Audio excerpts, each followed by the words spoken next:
Hi, gentlemen. Hello. Yeah, it's so awesome to have you here.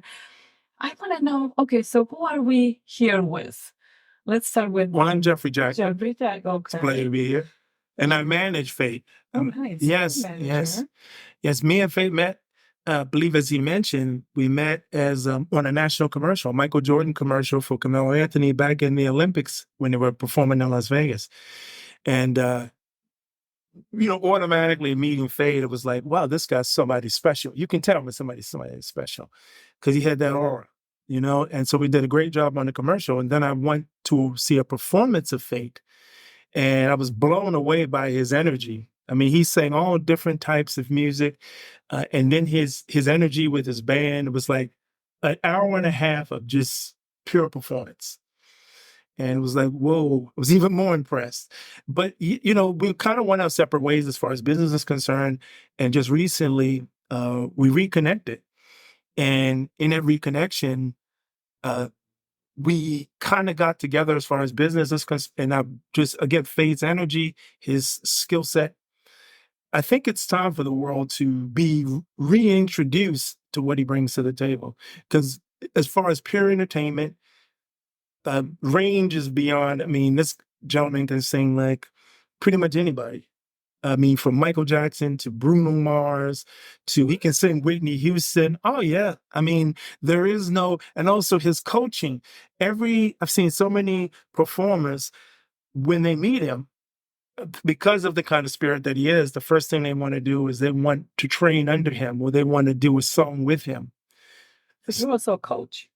Yeah, yes, he is. So it's not only the spiritual seer reality, because everybody, when we walk in a room, people know that there's something about this gentleman that I need to get to know. And when he gets on stage, the first thing you do, especially if he sings like a PYT, which is an extremely difficult song of Michael Jackson's to sing, and I've never heard anybody else sing it. He gets up there and he blows it away and he's dancing, and you could just see in the crowd, they're like, whoa, because they've never seen it before. That's a signature of Michael Jackson's song that other people don't think anybody else really can do, but he blows it out of the park. So, and I'm privileged to be a manager. I'm privileged to be managing him as well as doing other things. But there's so much to be. I'm looking for the future is amazing because the energy that we've been getting, the positive karma that we've been getting is just. He was the first, right? You won like top about For Soldier Song, yeah. It went number one on number one on that. What was it was on the nutrition platforms. Yeah.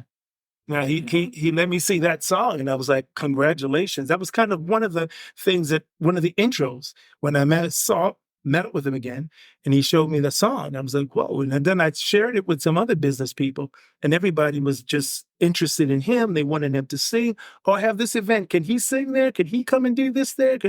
And we just kind of got into that energy where everybody I introduced him to wanted him to do something for them. And then he just said, you know what? My label thinks that maybe you should just be my manager. I was already his manager. I was getting him I felt like I was already managing him, but it just wasn't official. But so, yeah, the future is amazing. We have some amazing people right now who have taken unbelievable interest in what we're doing. That's amazing. And getting him on stage, writing original songs for shows. Let me just say, he won't say it, but I'll say it. Right now, he's got people asking him to write original songs for them for shows, for intros, for presentations, for movies. Other artists are asking him, people who are out there performing are saying, can you coach me? Can we write a song together? So it's just the Most High is definitely blessing us in a lot of different ways. So stay tuned, world. Fake Kent's coming. It's amazing. So I guess we'll be having a 101. And thank you so much, Jeff. You're so welcome. You're so welcome. It's a privilege to be on your show. Thank you very much. Thank you. Mm-hmm. Hi, Faye. I want to know about you. Tell me about you. What do you do? Anything you want to share? How to explain? I mean, well, there's more than one layer, that's for sure. I'll start with the music. I I just created a song for the American soldiers. The last I checked, it's at 49,000 views right now. That song was created to remind us of the purpose. You know, a lot of soldiers, they sign their name on the dotted line and they're giving themselves, they're putting themselves in a position to be vulnerable, pretty much.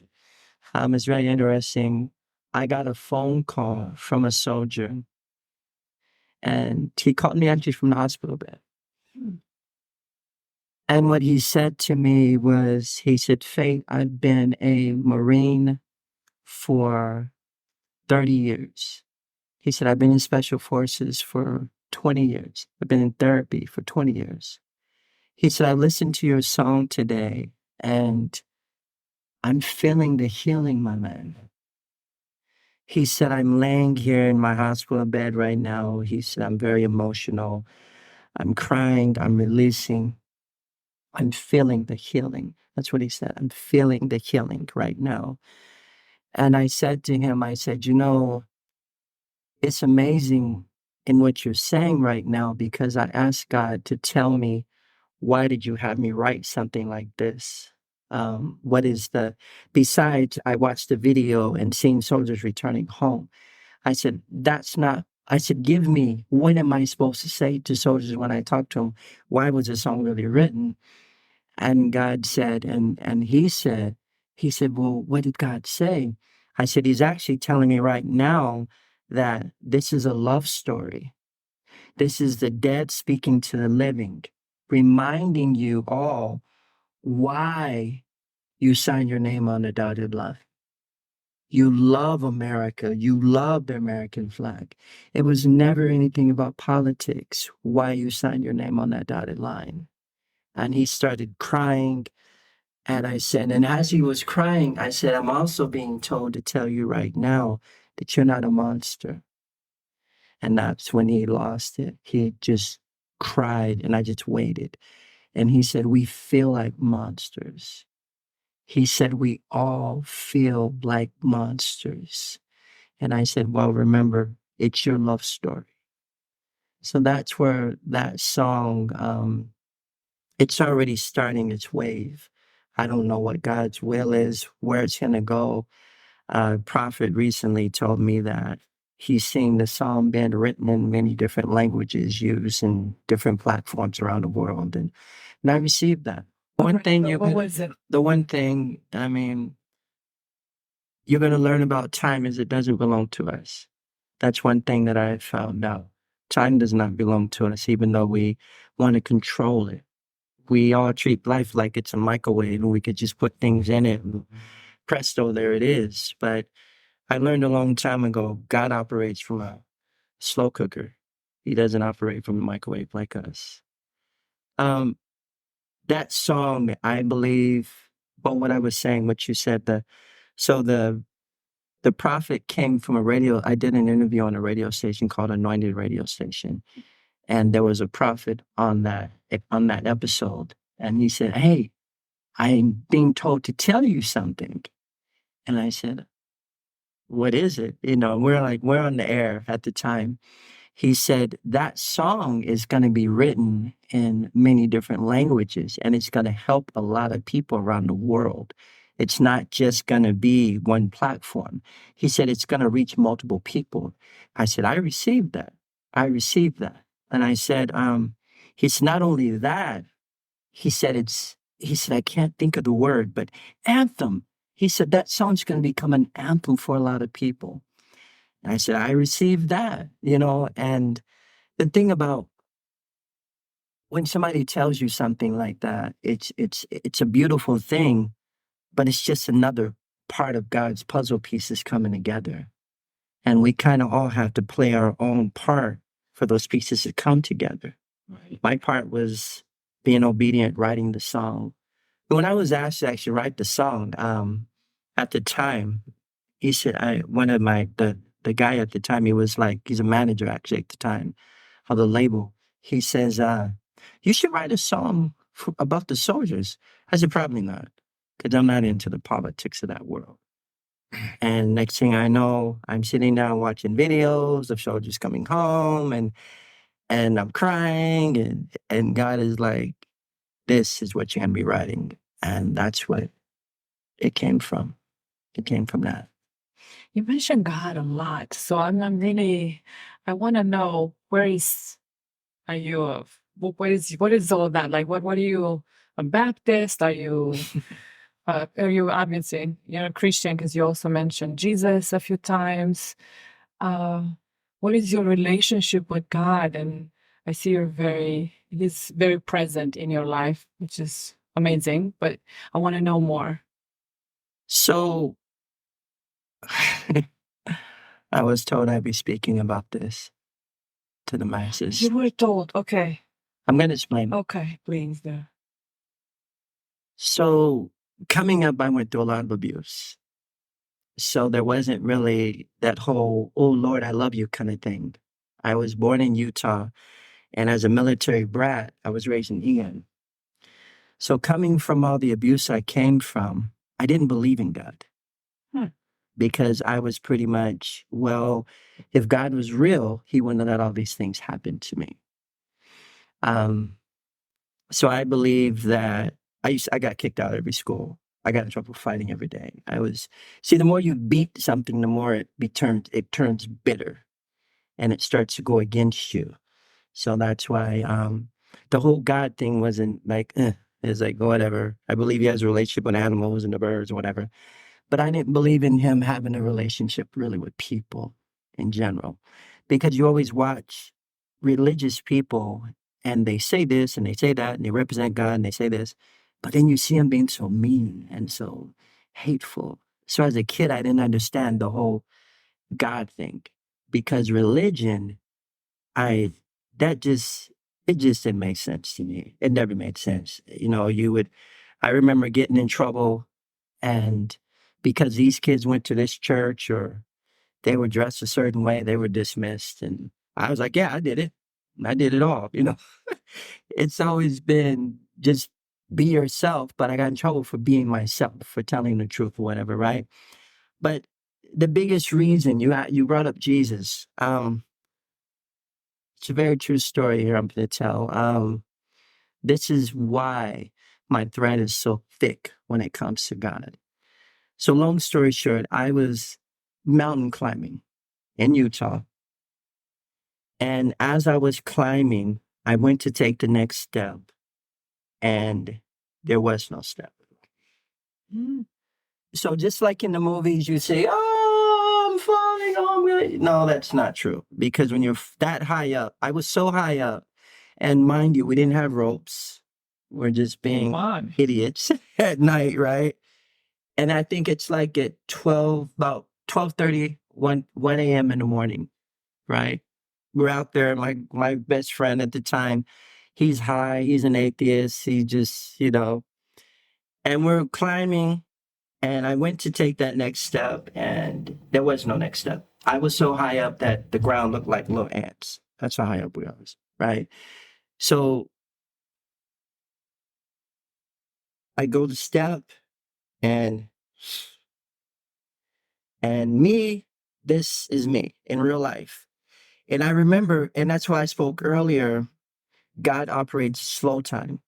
So probably to somebody else, I probably would have been falling really fast. But as I was falling, I remember saying, oh my God, I'm finna die. I can't believe this is it.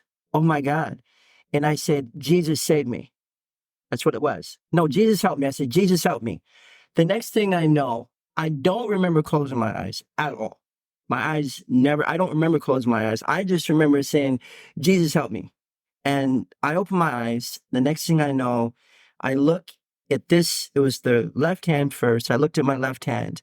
And then I looked down at my feet. And then I looked at my right hand. And I was like, am I dead?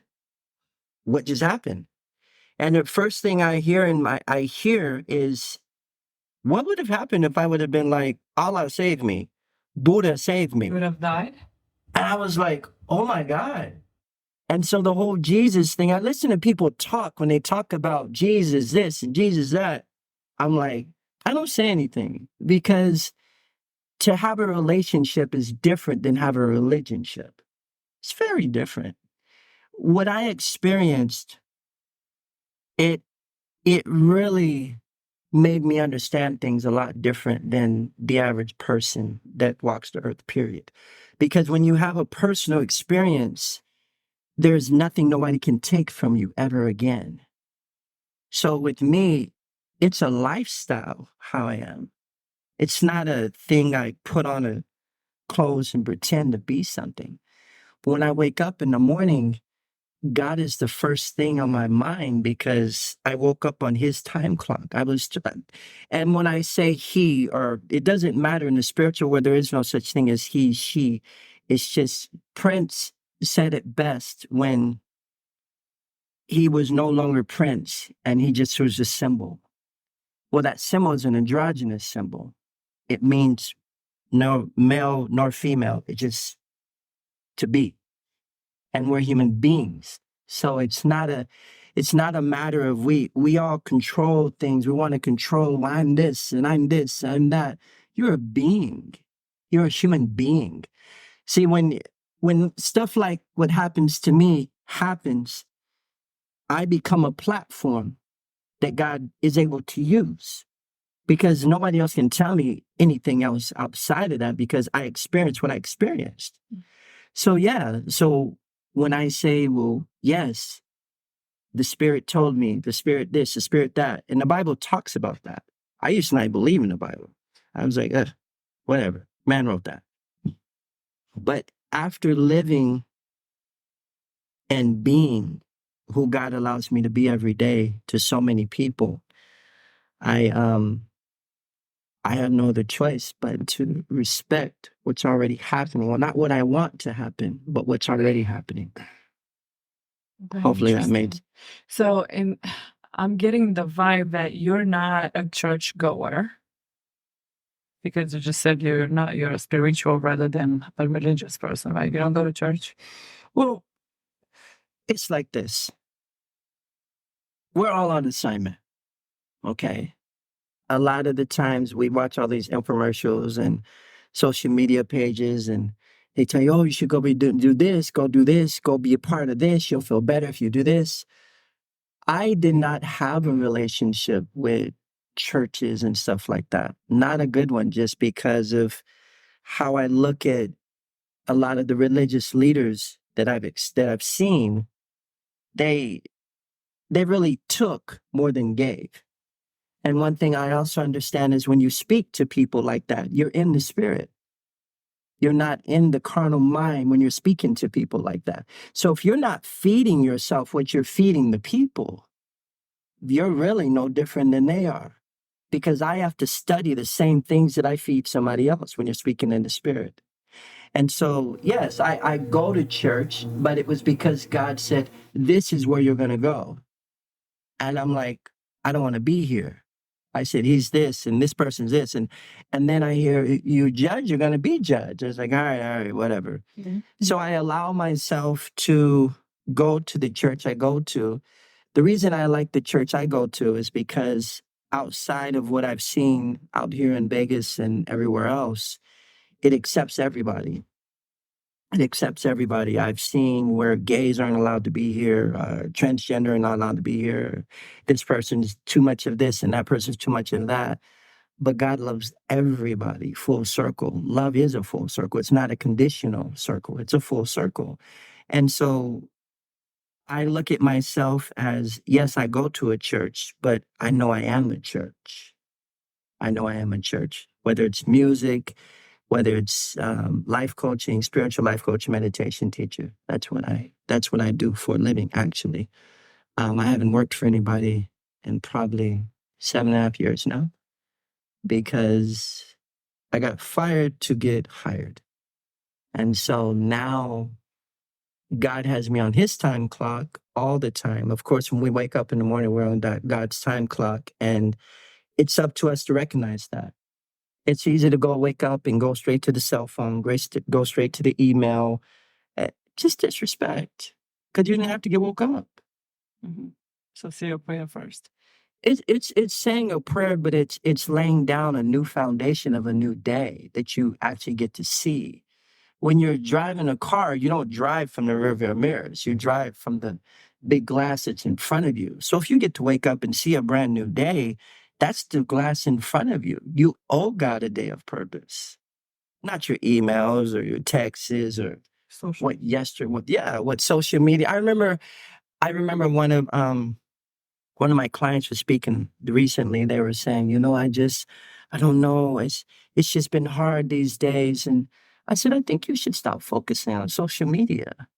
And remember, you were dope before social media came out. You're already accomplishing a bunch of things in life. Now you need approval? I said, I don't need somebody else's permission. If I got woke up, it's up to me. Self-love is my job. Self-encouragement is my job. Self-esteem is my job. If I don't take care of myself on a daily, I can't expect somebody else to see what I'm not doing for myself. Right. Right? Yeah. You said that you are a spiritual leader. Can you elaborate what exactly? So I will never claim to be anything. The only reason the title of spiritual life coach and meditation teacher even came about, um, I've been me since I was a little kid, honestly. I didn't like God, but God was still using me as a kid. As a kid, I would just walk up and randomly tell somebody something and not think nothing about it. And later on, when I figured out that God was using me the whole time, I was like, it was a setup. The whole thing has been a setup the whole time. But the one of my clients asked me, I'd say about 6 years ago, she had cancer and different things. She had brain tumors and all that. And I'd been working with her for probably about 4 or 5 years. She doesn't have any of that stuff now. Okay. She asked me, she said, how did you become this? She said, how are you on this level? How did she said, you're on levels of gurus. And she said, how did you become this so fast? I said, the difference between me and other people is I don't want to be any of that. I want to remain this because God can operate from the zero. Because if I make myself this or I make myself that, my medicine is only worthy in this arena only. But when you allow yourself to be a zero, God can use you in any aspect. It doesn't matter what somebody's going through. You'll be able to speak into that person's life because you're letting yourself be navigated correctly. So it's not a matter of church is a beautiful thing because it's the spirit flowing and people are gathered. But what happens after? That's the thing. I was in Utah on a date night with my wife, and we're getting ready to watch the movie. And she goes, "Where are you going?" I said, "I'm being told to go call a reverend right now." She said, "Go ahead, do what you got to do." Because my wife marries me. She knows who I am. And I called the reverend and I said, "What are you doing right now?" He said, "What are you doing calling me?" He said, "Aren't you on a date with your honey right now?" I said, "I am, but God told me to call you." He says, "What did he say?" I said, "How was your sermon today?" He said, "Oh, Faith, it was impactful. Everybody's still talking about how powerful it was, it was just, it blessed everybody," he said. I said, "What I'm being told to tell you, when you get home, you need to turn your TV off, you need to turn your phone off, you need to close your curtains. You need to study the word you gave today. Just because you gave the word don't mean you got the word. So you need to study the word." And I said, "I'm also being told to tell you is make sure that you do what I'm saying because this week is going to be very challenging for you. Whatever you gave them Sunday, you're finna just study." So he calls me on that Wednesday. He says, my brother, he said, "Thank you, thank you, thank you." He said, "This week has been a challenge, but I'm so glad I was prepared for it." And that's where, if you're going to go to church, don't just go there and sit and look cute and pretty. You need to be taking notes. This is a school of earth. That I agree. This is a school of earth. So if you're going to go to church, get something out of it. This isn't college where you get a bunch of information and forget about it, because life is happening with or without your permission. And how you handle it is how you start your day. is the way you should end your day. Very nice.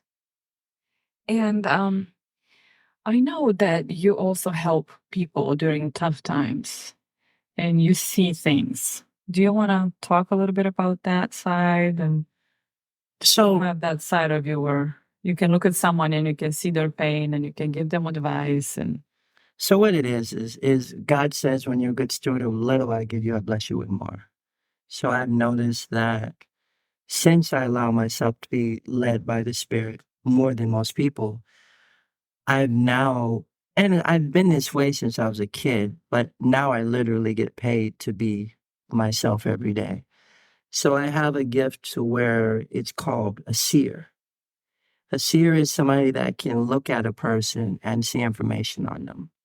and if I may put that to the test. Doug Wallace is running for mayor. Would he win?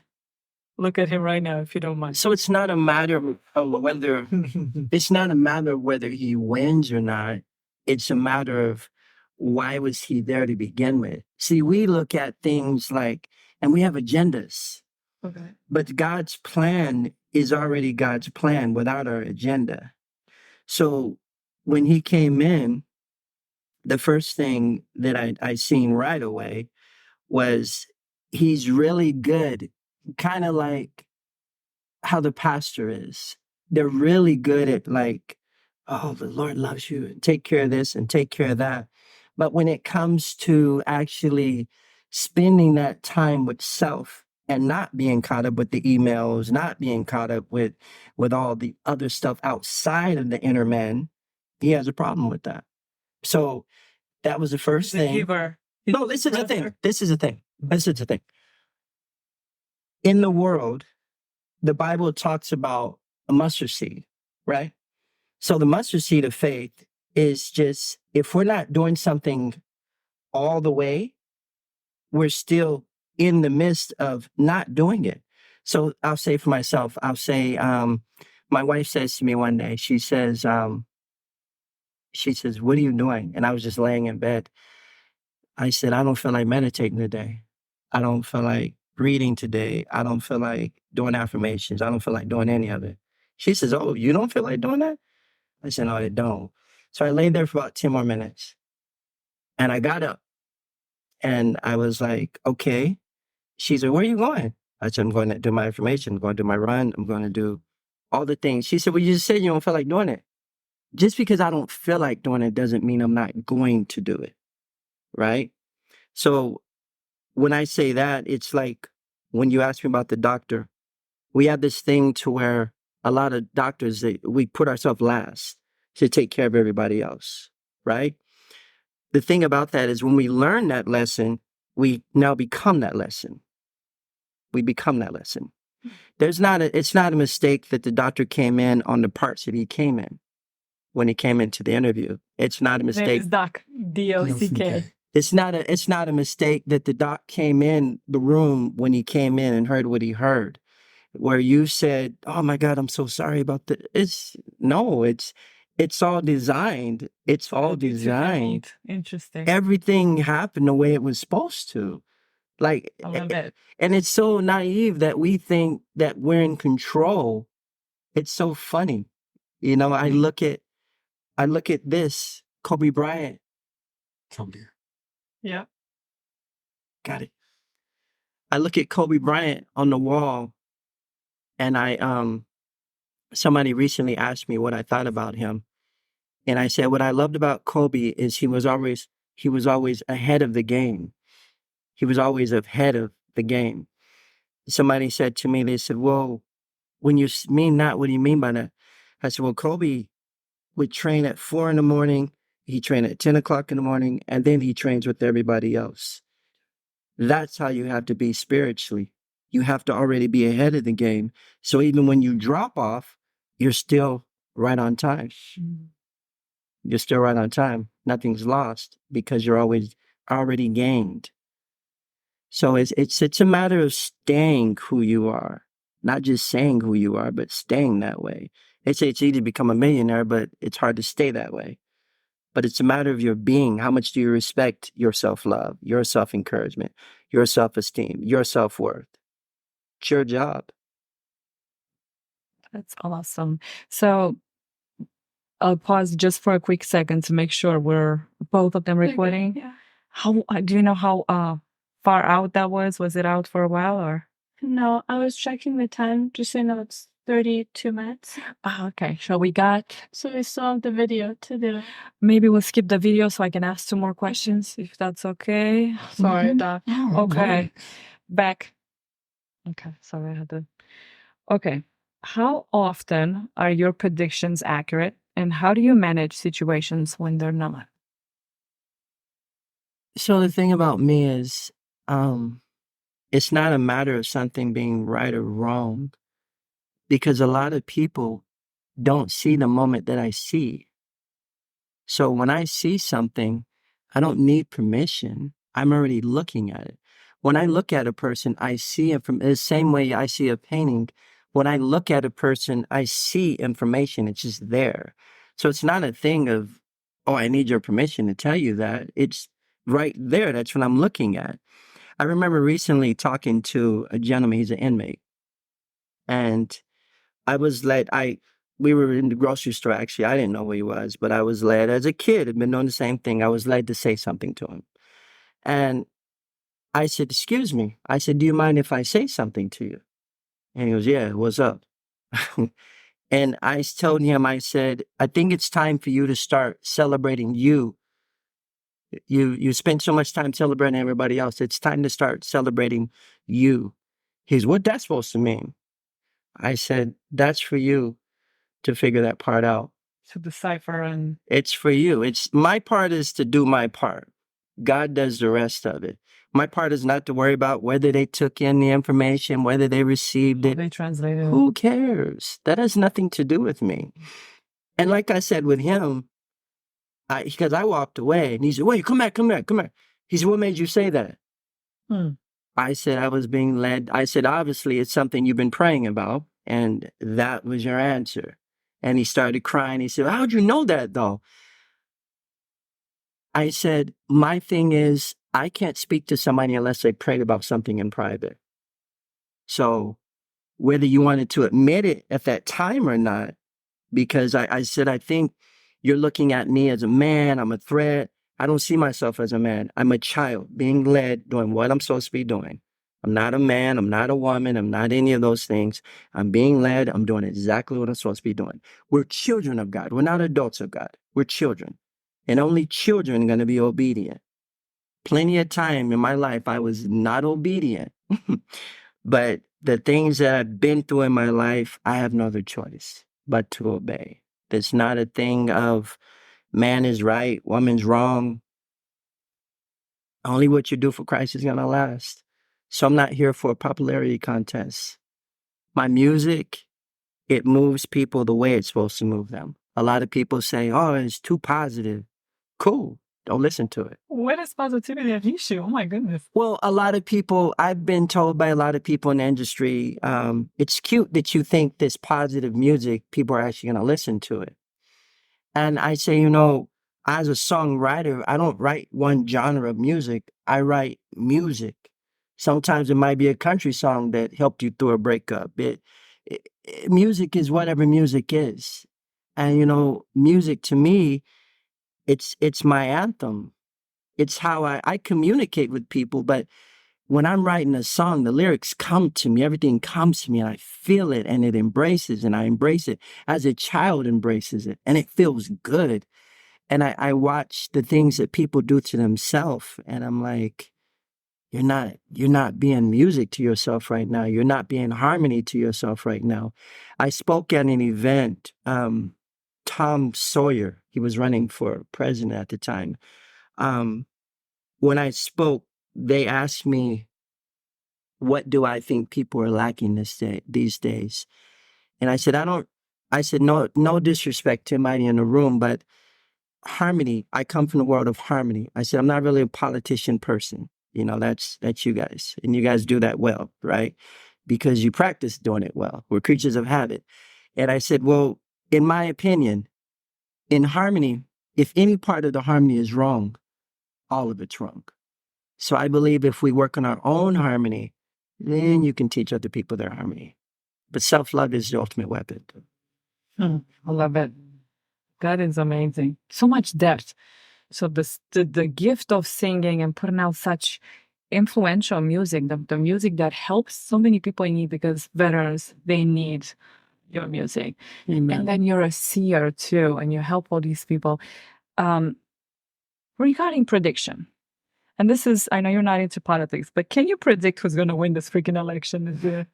I'm just curious. No, the reason why I've had a lot of people say, "Oh, you're like a psychic." No, It's not like that. it's not like that. Okay. What I speak to is the moment that needs to be respected. A lot of the times we've gone through something when we were younger that blocked us from hearing something that was a worthy thought. Maybe your mother said, "You're worthless, you're this, you're that." And now you're wondering why your marriage is this way. It's because you still think you're worthless. You still sold into that. We can pull weeds all day long, but until you get to the root of a problem, I work with adults every day. Until we get to the root of the problem, weeds just come back. And a lot of people put on this show like, "Oh, I'm better." No, you're not. No, you're not, because I can feel your sadness right now. That's why and the biggest thing, I want to say to the world right now is that crying is medicine. Right. God taught me this a long time ago when I was going through something. I was raised as a kid not to cry, not to show emotions. Don't be no little punk, right? And being in that abusive arena that I come from, when one of my best friends passed, I cried for like 3 hours. I couldn't stop crying. And it gave me so much strength. It was so amazing.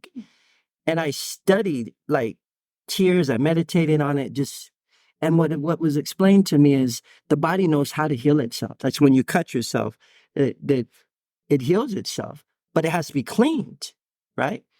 So you would have to clean out the dirty water, which all the heavy emotions we hold on to, so the tears of joy can come in. So the tears of hurt have to happen so the tears of joy can happen. Without those two components working together, you're going to have a chemical imbalance inside of your body. It's going to happen, period. There's no ifs, ands, or buts around that. And when you understand your body, I was watching the nutritionist when she was speaking earlier. She's right on point. If you paid attention to what she said, well, what I go through, what I do, because none of us are the same.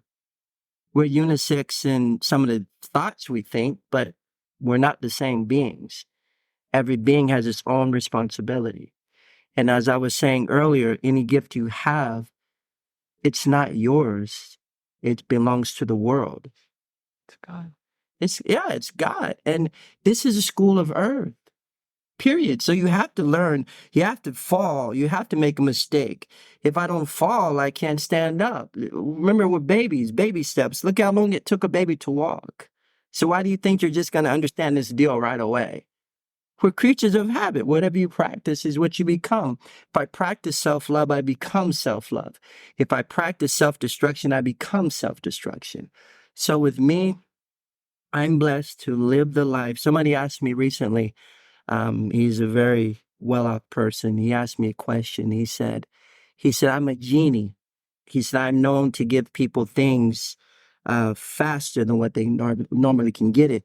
He said, "If I'm a genie, I'm asking you what you want from life. What can I get? What would you ask me for?" I said, "I'm already doing what I want to be doing in life. I'm ready to expand it, but I'm already living what I am. I'm not trying to be something. I'm already being what I am. And I don't need permission from anybody to do that, because God shows us all. Some of us listen, some of us don't. The spirit inside of us is like a navigation system. Go straight, we turn right, rerouting. So it's not like somebody stopped you from getting there. It took you so long because you kept rerouting. And what happens? You eventually get there, but sometimes you wear yourself out being mad. And so when you get there, you can't really enjoy the moment. So I believe this interview, I love your energy when I met you. Oh, I love your energy. I believe you're gonna give everybody a platform to, as Cat Williams says, tell the truth. You ain't give everybody a platform to tell the truth. I would definitely say that you're doing exactly what you're supposed to be doing. You're right where you need to be. The path that you and your husband have been on, we have to respect our spouses or our partners, but we got to take care of ourselves as well. We have to take care of ourselves as well. I remember my wife years ago, she said something to me. I'm predominantly a happy person. I wake up, I am what I am, but that's because I stay on top of who I am. Jesus said, if you drink from the water of life, you're not thirsty again. That spiritual water is the water. That's what he's talking about. So it's our job to keep that fed, keep that thing full. If I'm driving a car and once it gets to the midway, it goes down faster. But if it stays on full, the car does more. And I remember that morning, I woke up, I said, hey, babe, good morning. I love you. You doing all right? And I remember my wife saying to me, she said, I can't say that to you right now. Mm. And I was like, oh, okay. And I went downstairs and I watched my animation. And she came to me later and she says, I'm sorry about earlier, but I couldn't say I love you back. She said, because I've been so focused on you and your journey that I haven't been making time for myself. So I couldn't say I loved you at that time. She said, but some things are going to change. She said, I'm not going to be focusing on you as much as what I need to be doing for myself. And I said, okay. She said, but I do love you. Okay, love you too. When I watched my animation, I went back to my car attendance. So just keep knowing what you're doing. That's what I would say. Thank you. Definitely. I really appreciate it. And is there a question that you wish I had asked? No. And then Everything that was in the atmosphere, I mean, everybody in the room had different questions, I'm sure, and they got answered, so it's a thing of, you just have to wait on God's time for everything. A lot of the stuff that has come out of my mouth, everybody in this room got fed something they needed. And a lot of people don't realize that. They don't realize that. They're like, oh, it's got to be this way. It's got to be that way. Make room. Make room. The only way God can use you is you have to be a child, first of all, not an adult, because adult is just full of, oh, I should have did this. It should have been better. Da, da, da. But a kid is like, wow, you have a big nose. You probably can smell really good. And everybody's like, oh my God, that was so mean. But it's true. You can just, we're children. And when you realize that, you get so much more out of life. Life is not so complicated. It really isn't. And I didn't get this way overnight, but I understand it. It's a process. It's up to me to stay this way. It's not somebody else's job.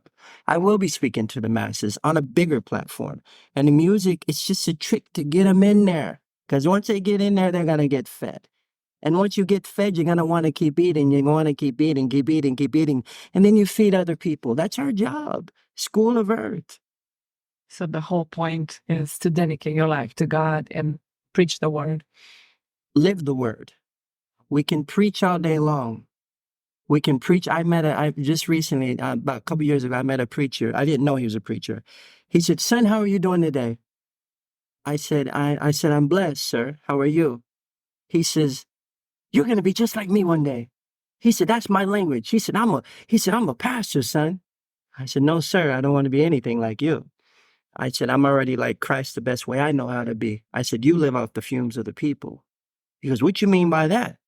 I said, sir, when's the last time you talked to God, actually, like really talked to God besides giving a sermon? He said, what you trying to say? I said, have a blessed day. So you too, whatever.